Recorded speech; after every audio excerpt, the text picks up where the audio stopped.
வணக்கம். இன்றைக்கி நம்மளுடைய ஜாதக பதிவில் ஒரு முக்கியமான ஆலயத்தை பற்றி தான் பார்க்க போகிறோம்.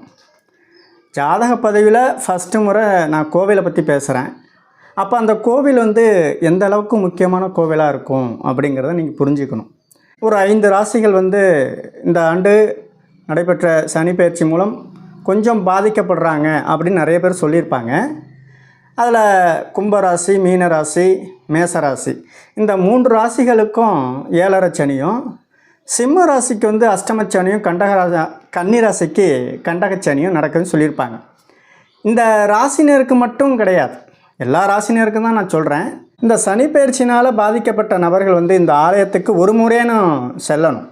முக்கியமாக 30 வயசுக்கு மேலே உள்ளவங்க இந்த ஆலயத்துக்கு கண்டிப்பாக போகணும்.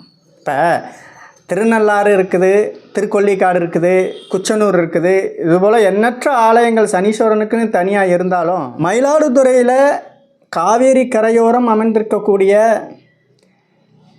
இந்த சிவாலயமானது ரொம்ப விசேஷமான ஆலயம். முக்கியமாக காசியில் இருக்கக்கூடிய காசி விஸ்வநாதர் ஆலயத்துக்கு சமமான ஒரு ஆலயம் இந்த ஆலயம். எல்லாத்தை விட ஒரு முக்கியமான விஷயம் என்ன அப்படின்னா, மங்கள சனீஸ்வரர் தனி சன்னதி கொண்டு இருக்கிறார். இந்த மங்கள சனீஸ்வரரை நாம் சனிக்கிழமை தோறும் தரிசனம் செய்து வந்தோம்னா ஒரு நல்ல ஒரு சுபிக்ஷ வாழ்க்கை கிடைக்குங்கிறதுல எந்த ஒரு ஐயப்பாடும் கிடையாது. அதே போல் தொடர்ந்து இந்த ஆலய வழிபாடு என்பது நம்ம கடைப்பிடிக்கணும். அது மட்டும் இல்லாமல் பல பேர் இந்த பொதுவாக இந்த 30 வயசுக்குள்ளே இருக்கிறவங்களாக இருக்கட்டும், ரொம்ப மன உளைச்சல்ல இருந்திருப்பீங்க.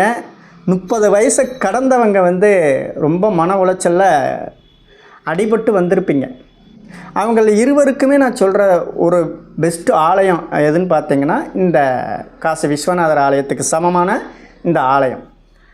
இந்த ஆலயங்களில் வழிபட நமக்கு எல்லா விதமான துன்பங்களும் நீங்கி சகல சௌபாக்கியங்களும் கிடைக்கும்.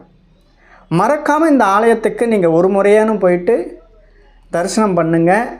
சனி பயிற்சியினால் பாதிக்கப்பட்ட ராசிகளுக்கு இது ஒரு அருமருந்து.